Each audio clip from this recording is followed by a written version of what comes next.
हा एकरात कृषी विज्ञान केंद्राचा जो परिसर आहे त्या परिसरामध्ये ते भरवलं गेलेलं आहे। इथं महत्वाचं म्हणजे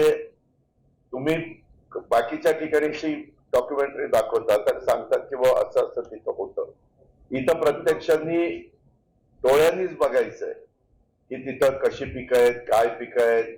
एआयचा वापर कुठे केला, विदाऊट एआयचा वापर करून पिकांची परिस्थिती काय राहिलीये, कशा पद्धतीनं फुलं येतात, फळं येतात, भाजीपाला येतो,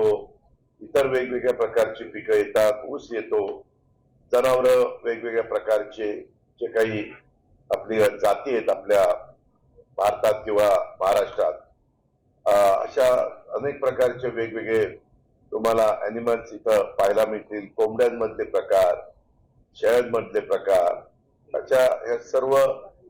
साधारण शेतकऱ्यांना त्याबद्दलची अधिकची माहिती देण्याच्या दृष्टिकोनातून जे जे करता येणं शक्य आहे ते करण्याचा प्रयत्न इथं केला जातो। पत्रकार मित्रांनो, जग बदलत चाललेलं आहे, शेती बदलत चाललेली आहे। बदलत्या शेतीला आधुनिक तंत्रज्ञानाची जोड देण्यासाठी